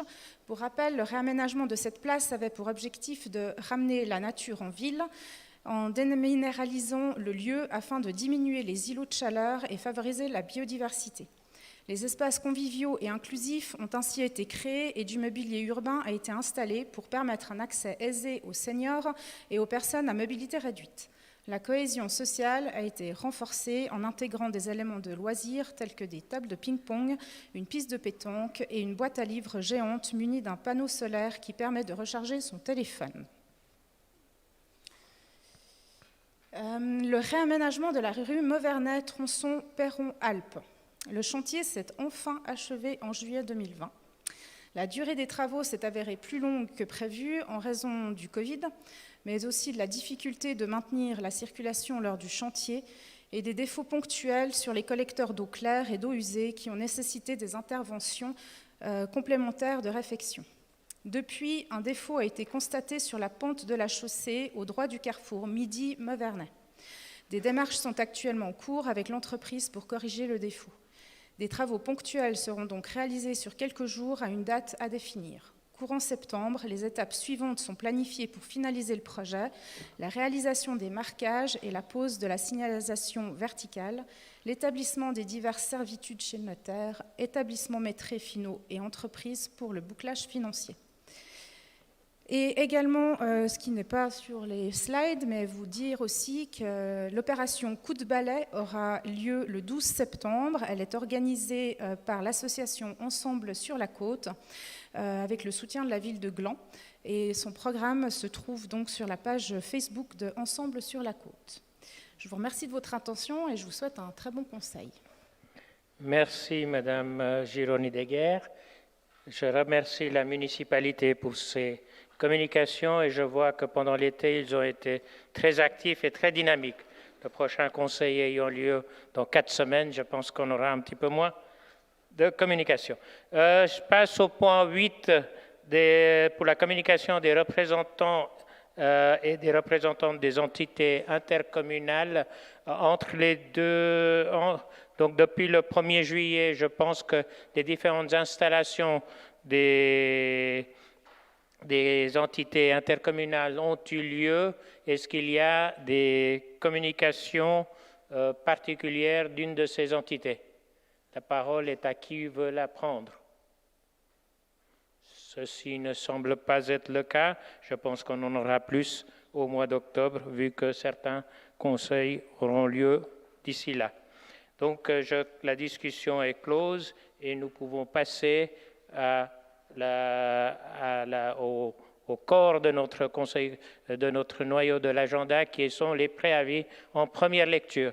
Donc, au point 9, nous avons le préavis municipal numéro 1 relatif aux compétences financières de la municipalité permettant d'engager des dépenses de fonctionnement imprévisibles et exceptionnelles en sus des montants portés au budget annuel pour la législature 2021-2026.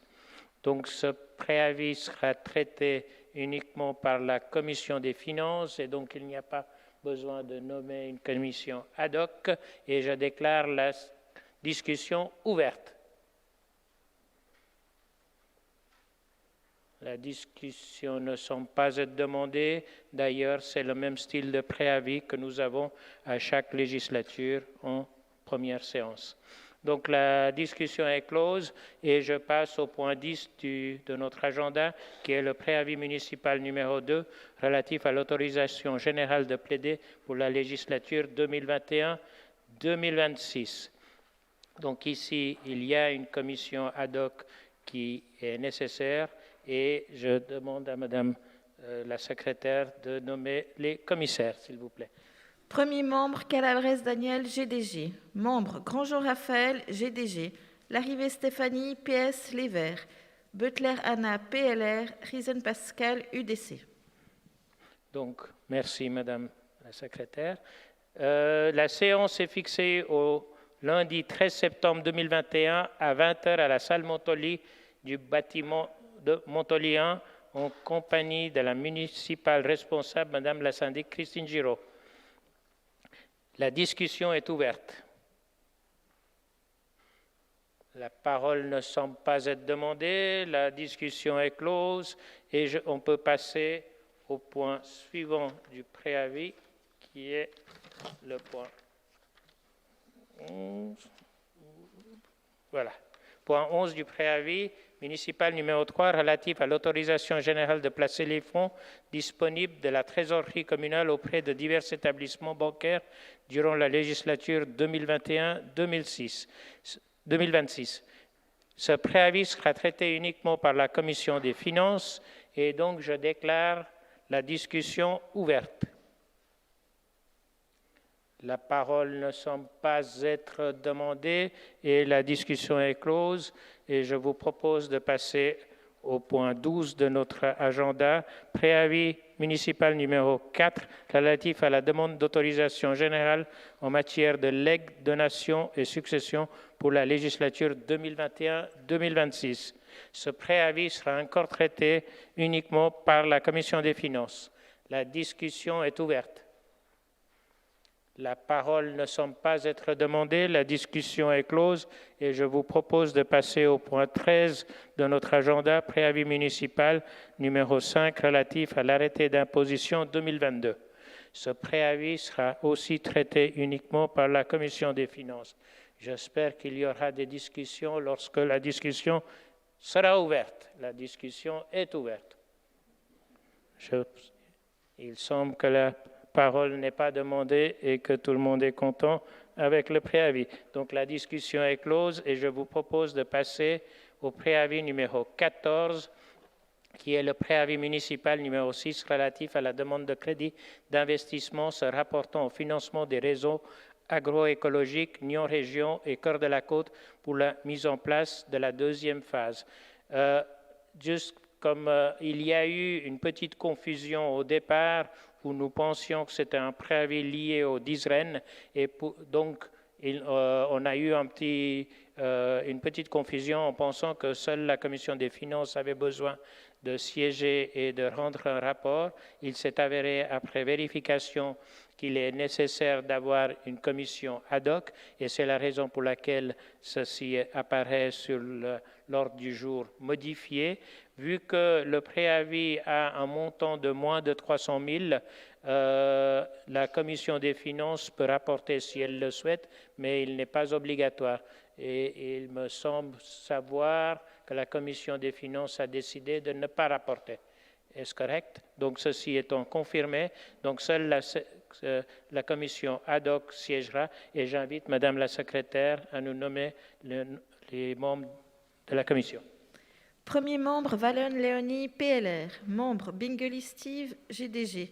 De Sibenthal, Yann, GDG. Schilbock Rupert, PS Les Verts. Kesslen Bernard, UDC. Merci Madame la secrétaire. Donc, je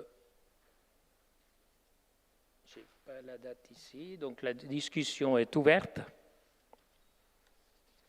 Monsieur Girardet.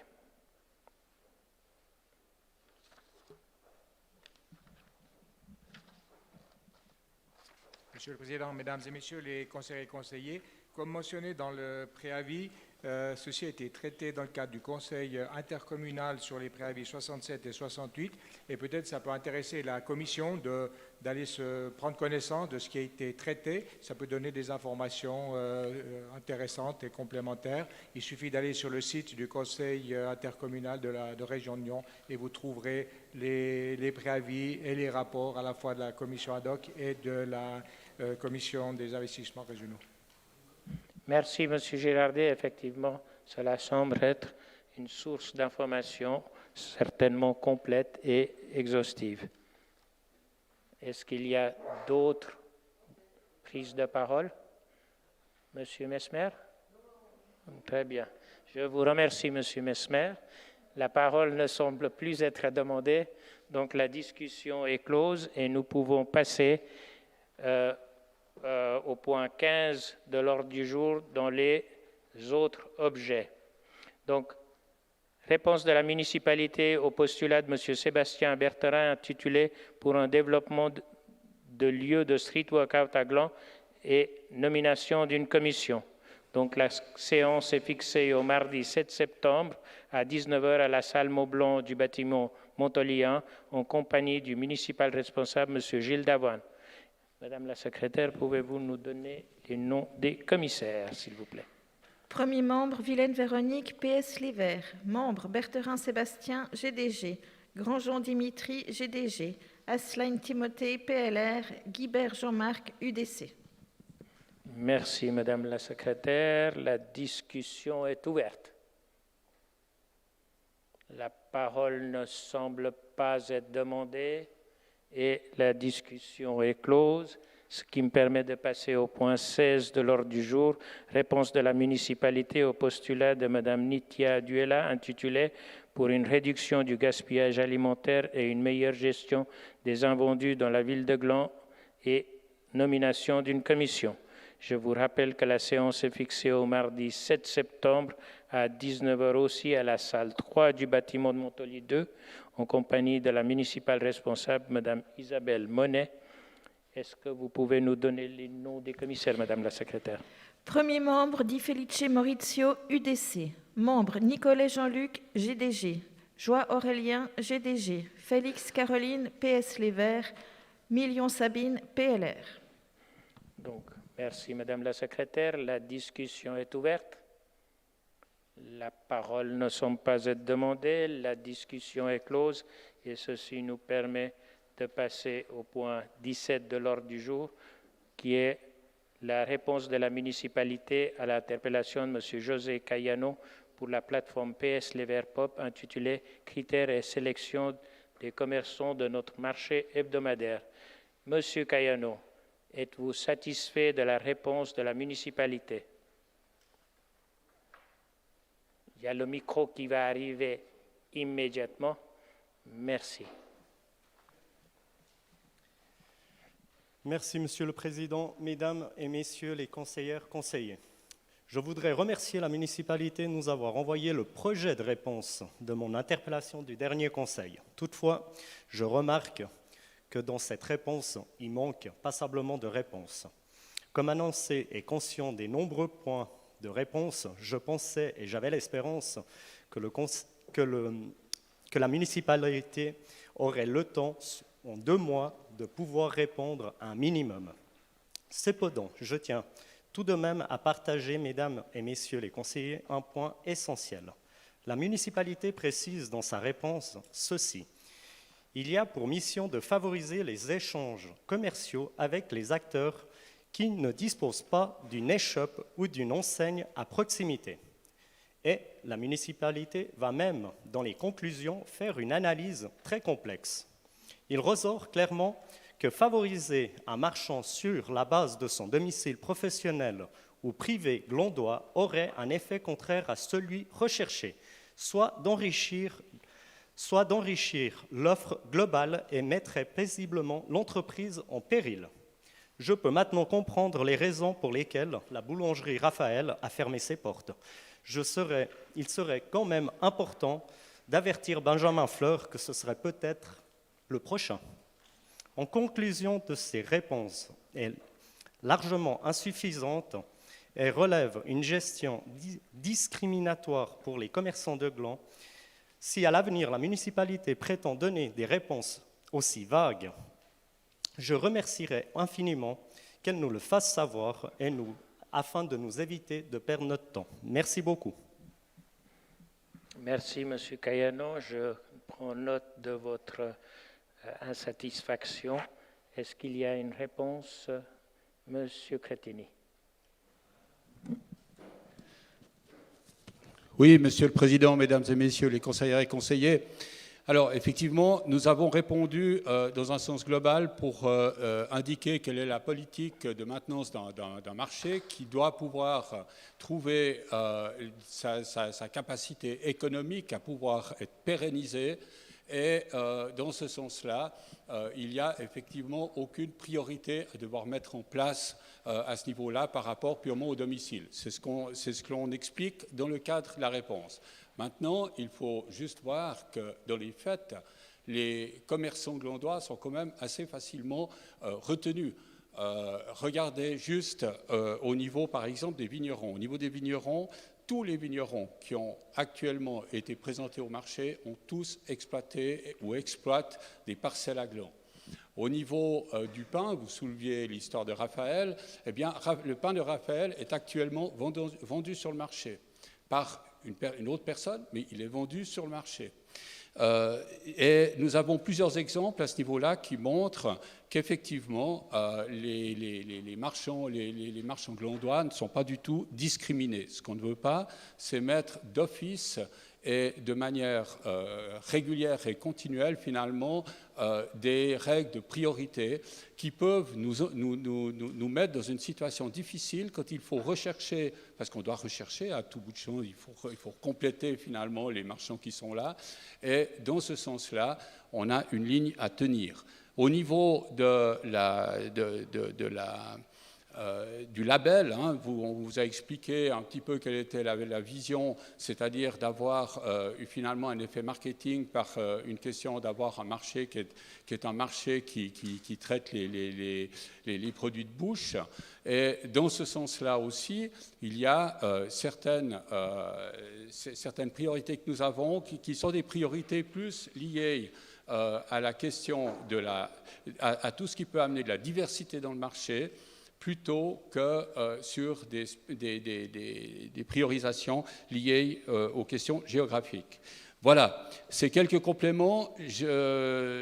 C'est vrai que quand on parle de 2 mois pour répondre, je voudrais juste signaler une chose, c'est qu'il faut encore, pendant ces 2 mois, avoir toutes les personnes qui ont les compétences liées à ce que l'on traite, qui soient sous la main pour pouvoir le faire. Ça n'a pas tout à fait été le cas pour des questions de vacances et diverses raisons, et ce qui fait qu'on a décidé de répondre malgré tout dans les temps que vous souhaitiez et qui sont les temps déterminés par le règlement communal. Et nous reviendrons sur les questions du marché. Comme vous le voyez, il y a des questions liées. Nous, on part dans un objectif d'amélioration du marché. Je crois que le marché a 6 ans aujourd'hui. C'est un joli moment pour pouvoir continuer de l'améliorer, de pouvoir lui faire prendre encore de la qualité. La seule chose, c'est qu'il est nécessaire de nous laisser les marges de manœuvre nécessaires pour pouvoir mettre ceci en œuvre. Merci. Merci, M. Cretonny. Est-ce qu'il y a d'autres personnes qui souhaitent prendre la parole? Ceci ne semble pas être le cas, et donc je clôt la discussion. Et nous pouvons passer au point suivant de l'ordre du jour, qui est l'interpellation de Mme Léonie Wallen intitulée « La commune a-t-elle pris toutes les mesures qui s'imposent pour se préserver d'une intrusion informatique malveillante ?» Je vous rappelle que vous avez reçu le texte de cette interpellation par courriel ce matin. Madame Wallen, je vous laisse pour développer votre interpellation. Merci, Monsieur le Président. Mesdames et Messieurs les conseillères et conseillers, récemment, une commune voisine a été victime d'un vol de données informatiques. De plus en plus d'entreprises de toutes les tailles sont victimes de ce genre de malveillance. Ces faits nous rappellent que nous sommes tous très vulnérables à l'exposition de certaines de nos données, que nous renseignons chaque jour, par exemple pour réserver ou payer en ligne. À la manière d'une porte pour empêcher une intrusion, il existe de nombreuses manières de dissuader une personne de s'introduire dans un endroit où elle n'est pas autorisée à se rendre. On peut commencer par mettre une serrure ou encore un système d'ouverture à code. Et si tout ceci ne suffit pas, il est également possible de blinder la porte. Mais quoi qu'il en soit, l'ultime sécurité reste le Judas et la petite chaînette qui permet de faire un contrôle visuel du visiteur. Sans trop rentrer dans le vif du sujet, étant donné qu'il faut être de plus en plus prudent lorsqu'on l'évoque, pourriez-vous nous rassurer sur les points suivants? La municipalité est-elle consciente des enjeux et a-t-elle pris toutes les mesures nécessaires dans l'état actuel de nos connaissances et de nos technologies pour limiter les impacts qu'une telle intrusion pourrait avoir? La municipalité a-t-elle sensibilisé tous les acteurs et collaborateurs aux nouvelles stratégies et aux dernières ruses qui sont utilisées pour s'introduire dans le système informatique d'une organisation? Merci, Madame Wallen.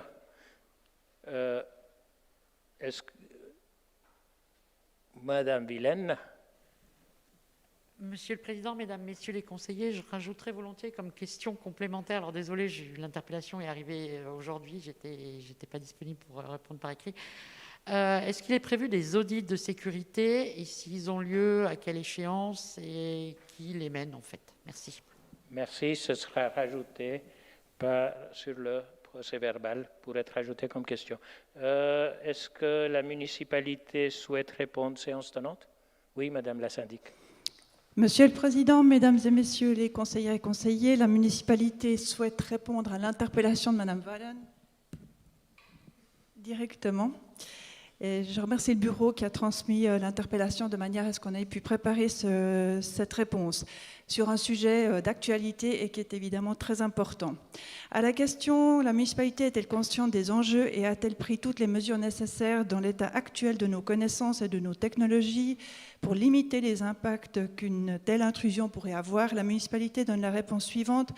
Depuis le début de l'année 2021, une recrudescence générale des attaques informatiques ciblant des sociétés privées et entités publiques est constatée. Soucieuse de cette problématique et consciente que le risque zéro n'existe pas, la municipalité, avec le soutien de l'administration, a pris des mesures complémentaires pour y répondre. La sécurité des technologies, de l'information et de la communication, c'est les TIC, qu'elles soient physiques, donc l'accès à l'infrastructure ou logiciel, soit les outils de gestion et les applications métiers, est jugé primordial par la municipalité. Les axes d'amélioration repérés par l'administration ont fait ou font encore l'objet de mesures correctives et ou complémentaires.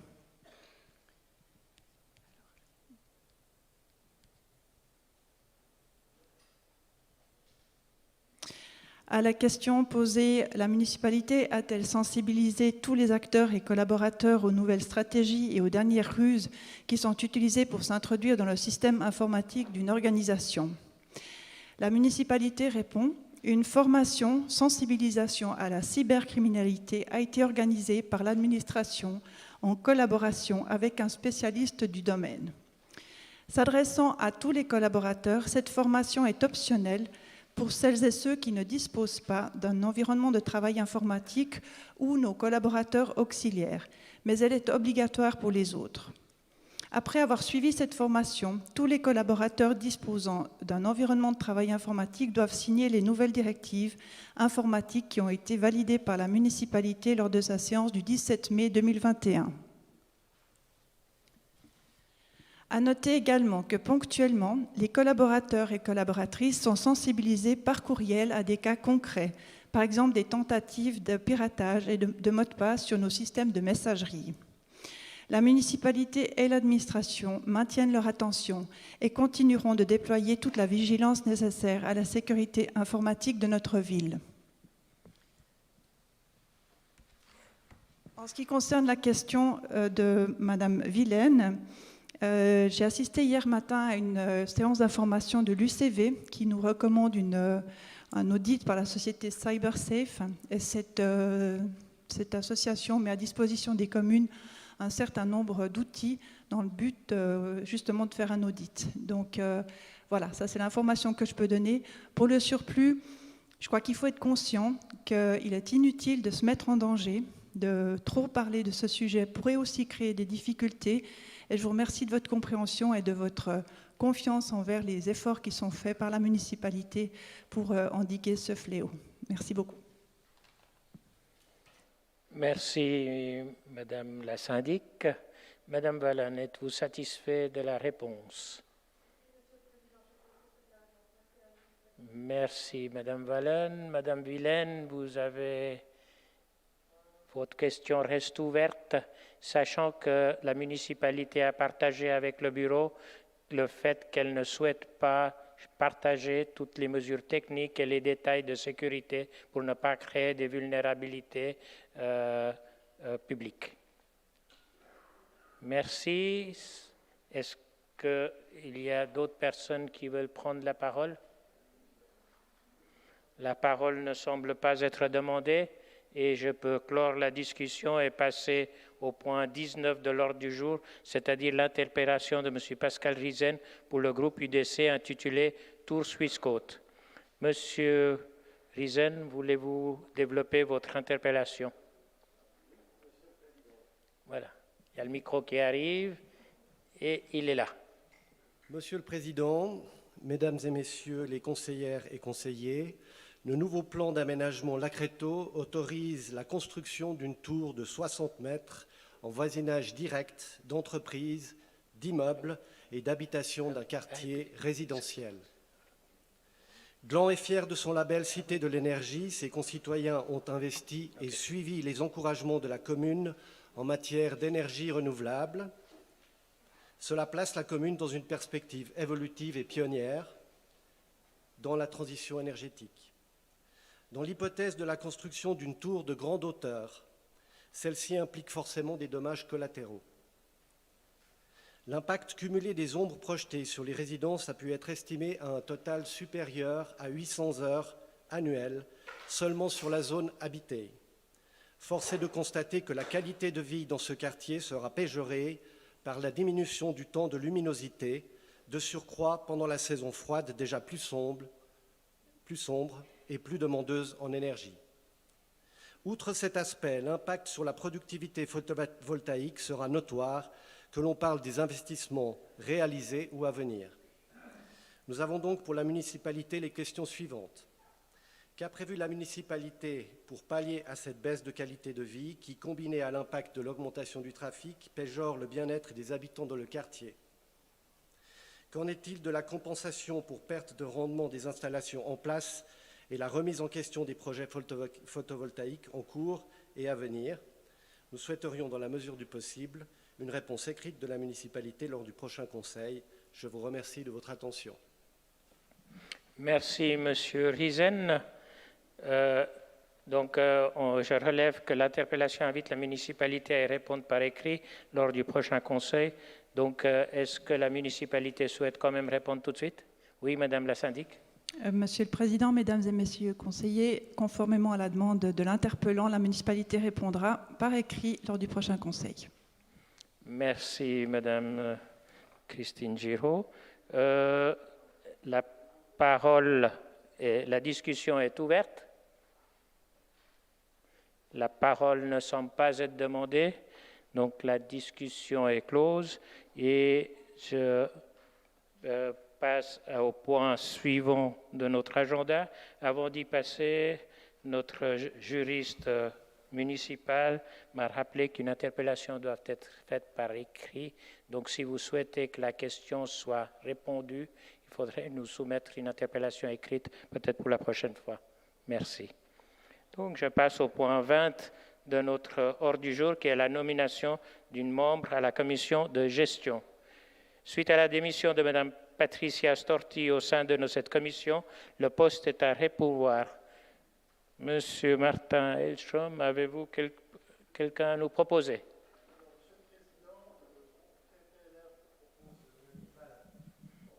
Merci, Monsieur Elstrom.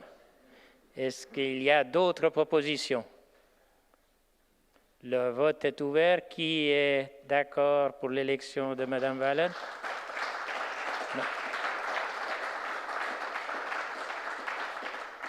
Je profite pour féliciter Mme Wallen, qui est nommée membre de la commission de gestion, et nous pouvons passer au point suivant de l'ordre du jour, qui est diverses et propositions individuelles. Monsieur Maurizio Di Felice attend avec impatience la prise de parole que je lui ai promis à ce moment-là, et je suis content de ne pas l'avoir oublié. Monsieur Di Felice. Merci, Monsieur le Président.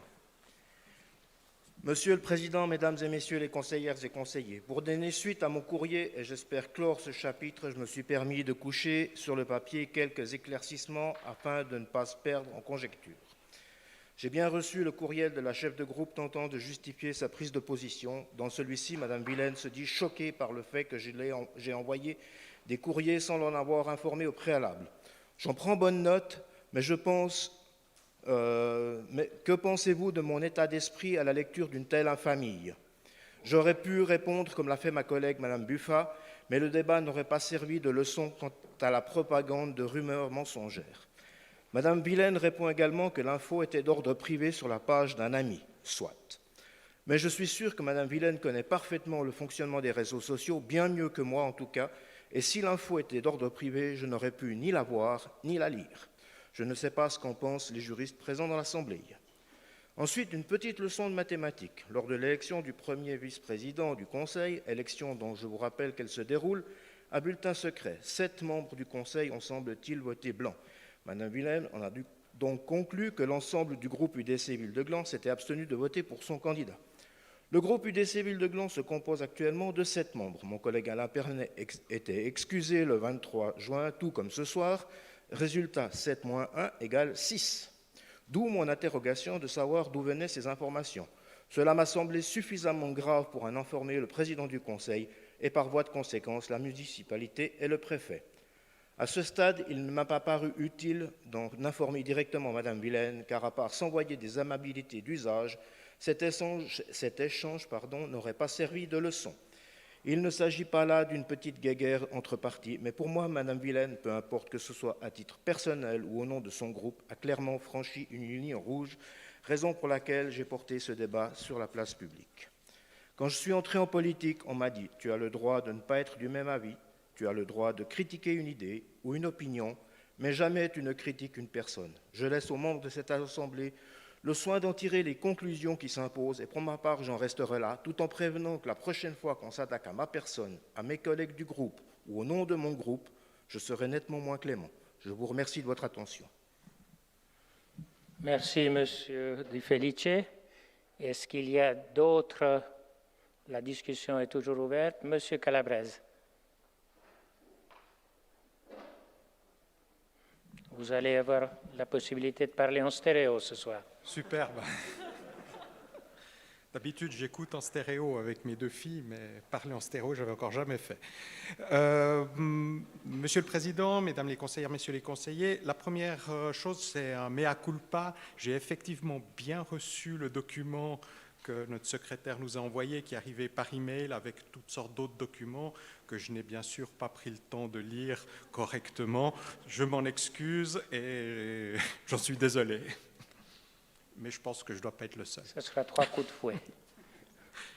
Et une deuxième, je profite que j'ai la parole pour vous annoncer enfin l'exposition du Photoclub qui aura lieu du 18 au 26 septembre sur le thème des formes et des couleurs. Il y aura également une exposition supplémentaire. On fait aussi une partie hors mur avec des photos noir-blanc et également des photos qui ont été primées au concours Photo Suisse. Donc je vous encourage toutes et toutes à venir visiter cette exposition, surtout qu'avec un petit peu de chance, on risque d'avoir du nouveau matériel que ce conseil a voté lors d'un des derniers préavis de la saison. Donc ça vous permettra également de voir ce nouveau matériel que nous avons acheté. Merci, bonne soirée. Merci, Monsieur Calabrese. Monsieur Locke. Merci, Monsieur le Président, Mesdames et Messieurs les conseillers et conseillers. Ce n'est pas juste pour enlever le masque que je fais ça, parce que moi, ça fait du bien. On va aller manger bientôt. Non, j'ai une question un peu bête, mais le carrefour Avenue du Mont-Blanc, rue de Lacombe, a l'air terminé, il y a des jolis feux. Est-ce qu'on peut savoir quand est-ce qu'ils vont fonctionner?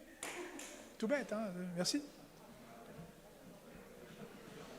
Madame. Oui, Monsieur le Président, Mesdames et Messieurs les conseillères et conseillers, en effet, alors c'est pas pour tout de suite, parce qu'il y a certains éléments qui manquent. Vous savez, vous avez certainement lu dans la presse qu'il y a certains matériaux qui sont difficiles à trouver sur le marché en ce moment. Et il y a certains éléments qui sont impactés par cette situation actuelle. Voilà, donc je ne peux pas vous donner de date, mais voilà, vous serez avertis en temps voulu. Merci. Merci, Madame la municipale. Il y a Monsieur Froidevaux qui souhaite prendre la parole. À vous, Monsieur Froidevaux. Un micro va arriver de ce pas vers vous.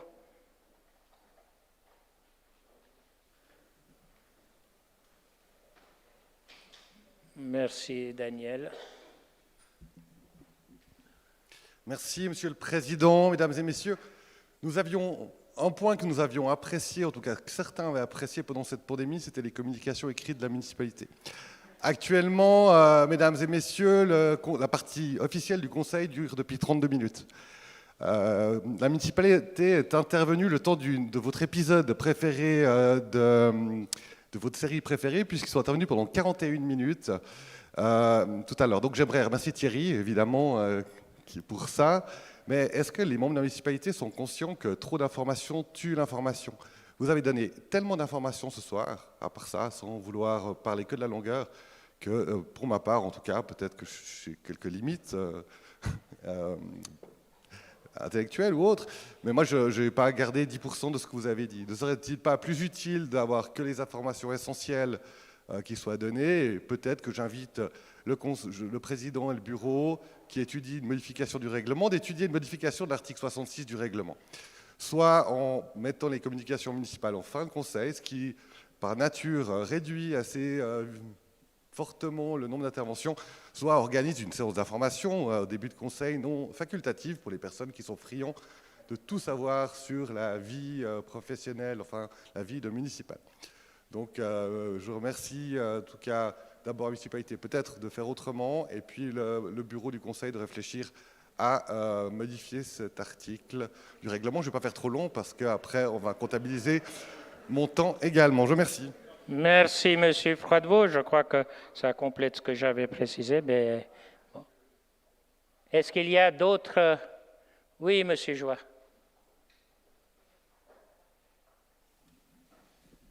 Monsieur le Président, Madame, Monsieur les conseillers et conseillères, je me pose la question pour l'intersection rue du Midi, route de Montvernay. Ça fait quelque temps que les travaux sont finis. Vous dites que la signalisation sera faite d'ici la fin du mois. Les gens roulent à vive allure, ne respectent pas. En fait, on ne sait pas quelles sont les priorités. Est-il possible de mettre de la signalisation provisoire? Et une deuxième question, en quoi consiste le recours concernant la tour Suisse Côte? Uniquement le comptage des votes ou autre chose? Merci. Merci, Monsieur Joie. Est-ce que Madame la syndic veut répondre? Monsieur le Président, Mesdames et Messieurs les conseillers, je vous réponds concernant votre question sur le recours qui a été déposé Daniel. auprès de la préfecture pour la tour Suisse-Côte. Alors, l'appel téléphonique que j'ai eu aujourd'hui à 16h30, comme je vous ai dit, donc venait de la préfecture et Madame le préfet m'a indiqué que nous allions recevoir un courrier, demain probablement, qui nous indiquerait les éléments sur lesquels il faudra leur donner des informations.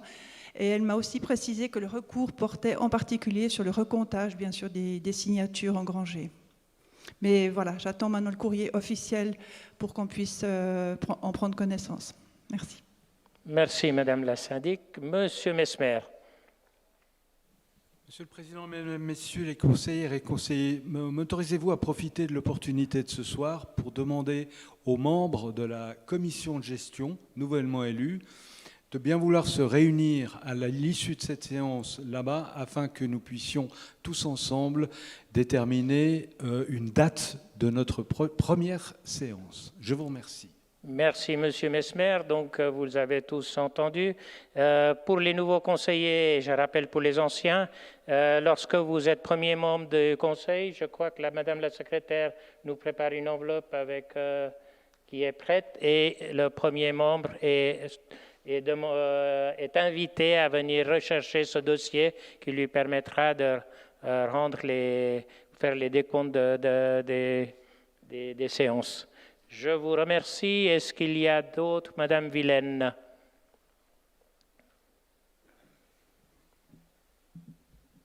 Monsieur le Président, Mesdames, Messieurs les conseillers, une simple question. J'ai fait un rapide calcul que des 4 millions placés à moins 0,46%, ça fait à peu près 18 000 francs. Est-ce que la municipalité souhaiterait renforcer la chaîne du bonheur avec ça, qui fait aujourd'hui des appels en faveur de l'Afghanistan? Alors bien sûr, ce n'est pas directement de l'argent, mais ce que je veux dire, c'est qu'on gagne de l'argent en empruntant. Est-ce qu'on pourrait faire une juste... rétablir un peu les richesses? Je crois qu'il y a deux municipaux qui se courent après. Madame Monet. Monsieur Davoine, Mesdames, Gaël Messieurs et Madame les Monet conseillers, nous avons un certain montant pour allouer des dons aussi bien en Suisse qu'à l'étranger et il est justement prévu de faire une proposition à la municipalité pour un soutien en faveur d'Haïti et puis également un soutien en faveur de l'Afghanistan. Ce montant malheureusement n'atteindra pas 18 000 francs, c'est pas ce qui était prévu parce que le montant au budget pour les dons à l'étranger n'est pas aussi élevé, mais on en discutera en municipalité. Merci Madame Monet. Monsieur Davoine, vous vouliez compléter? Oui, Monsieur le Président, merci Mesdames et Messieurs les conseillers et conseillers. Alors on peut en discuter tant qu'on veut, mais effectivement, comme l'a dit Madame Monet, il y a un budget et on peut dépenser ce qu'il y a au budget. C'est comme ça pour tout, hein. On a des revenus, on va avoir des revenus supplémentaires. On l'a dit, redit par exemple, on a un de nos gros contribuables, société anonyme bien connue, qui paraît-il veut construire un bâtiment haut, qui a doublé ses acomptes puisque effectivement ça marche bien dans la vie. Et on ne va pas pouvoir utiliser tout cet argent-là pour la chaîne du bonheur non plus. Mais c'est vraiment une question pure de droit, hein. C'est-à-dire qu'on ne peut pas procéder de la sorte, sachant qu'en plus, effectivement, on ne va évidemment pas gagner 18 000 francs, mais rembourser ce montant en moins à l'Institut Rocaire. Alors, moi, je n'ai pas de souci du tout. J'aimerais bien pouvoir faire ça, très honnêtement, mais c'est juste pas possible. Et vous seriez normalement, conseillers communaux, les premiers à hurler si nous faisions des choses comme ça avec le budget. Merci, Monsieur Davoine. Merci, Monsieur Davoine. Est-ce qu'il y a d'autres demandes de parole? La parole ne semble pas être demandée. La discussion est close. Avant que la séance soit close, je vous rappelle que l'apéritif est prêt et que la fanfare doit être en train de s'échauffer pour pouvoir nous jouer un petit morceau. Donc, l'ordre du jour étant épuisé et la parole n'étant plus demandée, je vous donne rendez-vous le jeudi 7 octobre 2021 à 19h30 et changement de programme à la salle communale. Et je close cette séance. La séance est levée à 21h15.